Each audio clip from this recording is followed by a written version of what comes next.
Teaching horses is getting a horse to understand and learn to have a rider on his back. There is a lot that goes into it before a rider does get on their back. To get it right is very, very important to the future of that horse in every respect. Horses can be broken at different stages. For the flat, they're broken as yearlings. A lot of them go to the sales and then are broken subsequently. National Hunt, they tend to be broken a lot now as 2-year-olds, but if they're going to the sales, the store sales, then they tend to go there unbroken, not exclusively, but on the whole, and then they'll be broken subsequently. Obviously, you break them younger when they're flat horses because they get into racing quicker, so they're more precocious as such. The process can alter in length depending on the horse of how long it takes, but it is all about getting the trust of that horse and getting it to go forward. So even understanding getting its tack on it is very important. It has to learn to appreciate the bit in its mouth. That's a very big deal. And what you tend to do when you start with a horse is put a keys bit in its mouth so you can see that there are keys as such on the bit. It gives them something to think about. It obviously stops the tongue going over the bit because then you'll have less control of it. You know, they then need to understand obviously the very simple elements of the bridle going over the ears. And then of course you have to put something on their back. Now you would have a roller on first of all, so that's a step before a saddle. Obviously before all of this it's very important that a horse gets the feel of a human hand or a brush on it. All around the world people will have their different ways, but here we drive them in the long reins.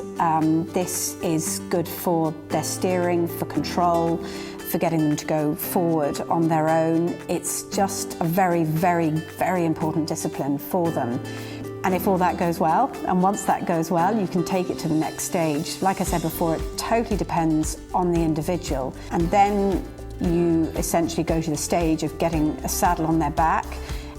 You do that in a comfortable environment in the stable for them, walk them around with it, make sure they understand the feel of it.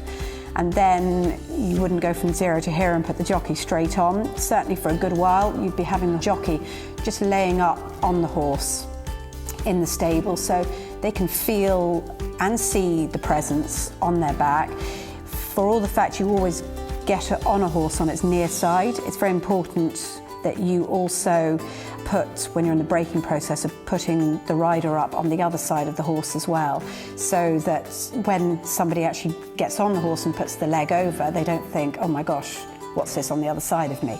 So you have to get the horse used to the human being up on both sides of that horse.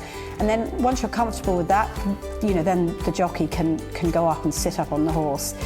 We tend to do this in the stable first. It's a safe environment.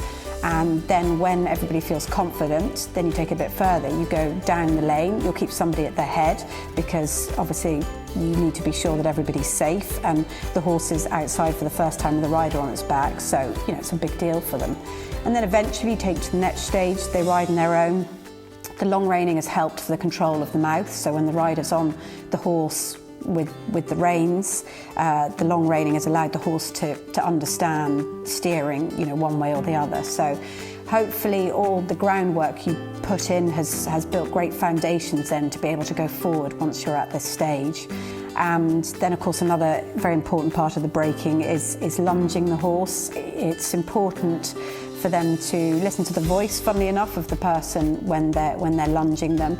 And it's about control and it's about giving them exercise too. So if that's all gone well, then you horse on and you have a fabulous racehorse ready for action.